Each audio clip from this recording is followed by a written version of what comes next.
Be positive. Don't be so negative, they say. Don't seek the darkness in your mind. Change your thoughts and make them kind. But all are far too eager to explain the what, but fail to mention how. How am I supposed to change my own thoughts when I am but a mere slave to them? Tell me if you know me so well. Tell me your wisdom. How do I do it? You obviously know the secret, the way to reach into my mind and flip that switch that needs flipping. Since you are so wise to tell me that all I need to do is turn a simple crank and all the darkness in my mind can be brushed away, tell me then, how do I do it? Don't be so negative, they say. Do you think I want to be this way? Do you think I find my joy by sinking into the inky black pool that lives within my own soul? Do you think I swim in hopes that I drown? Do you think I want to be carried down away from the kind and caring light that tells me I'm not a mistake? That I deserve to take up space? Don't be so negative, they say. Don't you think I've tried? Do you know how much mud I've had to wade through to reach this spot, to stand where I stand? How long I have spent drowning before finding this small bit of unmoving, unjudgmental land? Don't be so negative. Do you know how hard I've had to fight? How many times I've been thrown to the ground, beaten, bloody, skin no longer white, but purple and blue? Do you know how many times I've wanted to stay down because I can't possibly take any more pain, and yet I still find it in me to take up my sword again, though I know it's only a matter of time until I bleed once more, my body writhing on the floor at the feet of my victor, and I can no longer tell where my blood ends and the ground begins. Do you know how painful it is to fight a battle you know you'll never win? Yet you still fight. Tell me how I can change the nature of my thoughts. Tell me how to take control of the wild mare that drags me by my foot through the cold, unfeeling darkness. Tell me how I'm meant to stop being pulled. Don't be so negative. Tell me. Tell me how to make these years of drowning and fighting and searching and crying not be for nothing if the answer is so easy. Tell me how to free myself. Tell me how to banish the darkness. Tell me if you know, then tell me. Don't be so negative. Don't be so negative. Don't be so negative. I try. What more can I do? Hidden shards. I was never good at journaling. I could fill notebooks with stories of far away and long ago and one day far in the future and of never. But never with my own thoughts. My thoughts have never been my own. Nobody else has seen them, but they don't belong to me. Every page has been cultivated for someone else to read. Someone in the future, perhaps? Someone of my own making? It wasn't a reflection of a day. It was always a story to tell an audience. I don't know how this happened. Perhaps the many projects where I had to present a journal for a grade familiarized me with making personal thoughts what people expected, rather than what was. And of course, judgment made me feel shame of parts of myself. So I hide shards of my identity in plain sight. It's probable that they can see, but I allow myself to pretend to be free of judgment from the world and from the self. Pieces of me that others can discover, if only they look close enough, but never can be found from the outside.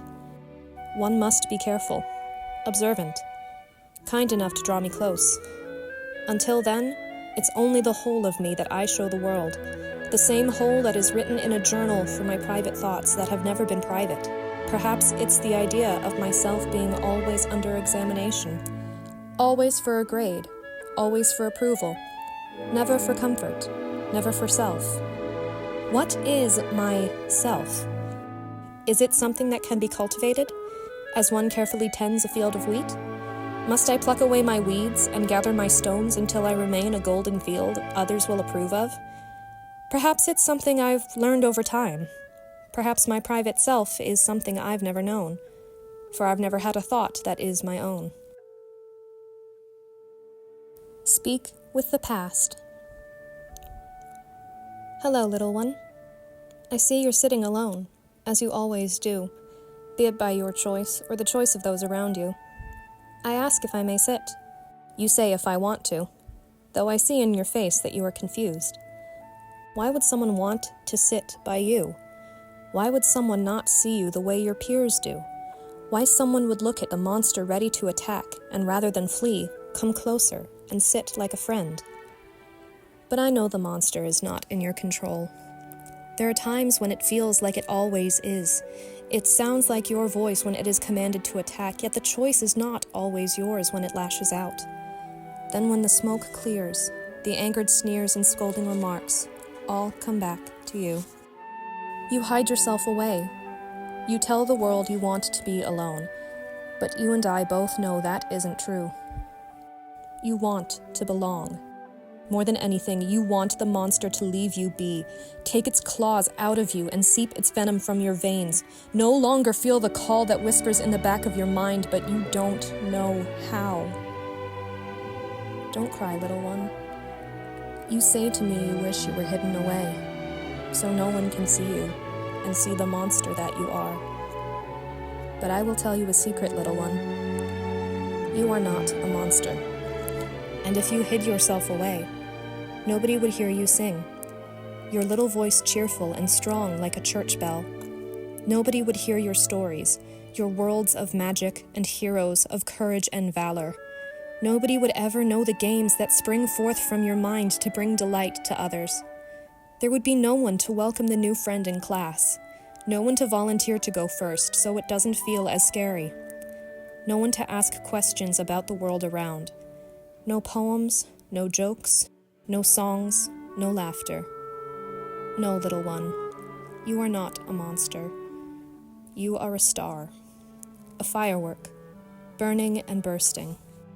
Loud, bold, full of color, full of pride. You may not know my face, but I know yours. And you will know mine in a few years' time. It will be the first thing to greet you in the morning, across the sink, weathered by time, and you'll see it more as time goes by. I see you're confused, and when I chuckle, you ask if I'm laughing at you. No, little one, not at you. Never at you. Though you do make me laugh. You make me cry. You make me pity. Sometimes I hate, but that is not you. You ask if the monster ever goes away. No, little one. The monster always stays. It grows, stronger, hungrier, angrier.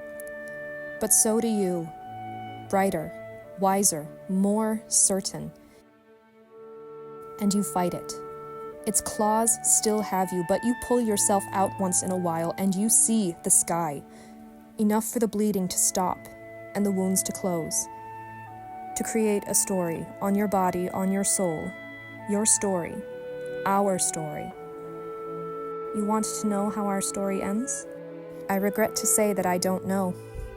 But a smile blooms when a much older woman sees me alone and asks to sit beside me.